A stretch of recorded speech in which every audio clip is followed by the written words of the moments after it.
যিসকল কেণ্ডিডেট 2021 বৰ্ষত Assam HS TET পৰীক্ষা দিব সেইসকল কেণ্ডিডেটৰ পৰীক্ষাৰ এডমিট কাৰ্ডৰ নোটিছ আহি গ'ল। ডিচেম্বৰ মাহৰ 23 তাৰিখে নোটিছ আহিছে।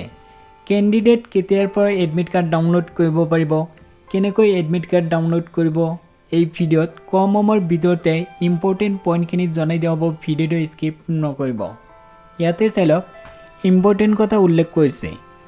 কেণ্ডিডেট এডমিট কাৰ্ড ডাউনলোড কৰিব পাৰিব 2021 চনৰ জানুৱাৰী মাহৰ 1 তাৰিখৰ পৰা এডমিট কাৰ্ড ডাউনলোড কৰিব পাৰিব। আৰু এডমিট কাৰ্ডত লিখা থাকিব কাৰ কেতিয়া পৰীক্ষা হ'ব, ক'ত হ'ব, এইখিনি ডিটেইলছ এডমিট কাৰ্ডত পাই যাব। তাৰপিছত ইয়াতে কৈছে যে কেণ্ডিডেট ডাউনলোড কৰিব পাৰিব এডমিট কাৰ্ড, এপ্লিকেশ্যন নম্বৰ আৰু পাছৱৰ্ড এণ্টাৰ কৰি নিজৰ পৰীক্ষাৰ এডমিট কাৰ্ড ডাউনলোড কৰিব পাৰিব।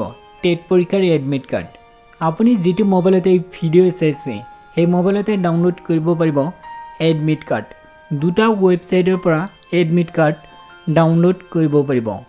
এতিয়া কাম কৰক, এই ভিডিঅ' ডেছক্ৰিপশ্যনত লিংক পাব, সেই লিংকত ক্লিক কৰি নোটিছ চাব পাৰিব। লগতে জানুৱাৰী মাহৰ 1 তাৰিখৰ পৰা নিজৰ এডমিট কাৰ্ড মোবাইলতে ডাউনলোড কৰিব পাৰিব।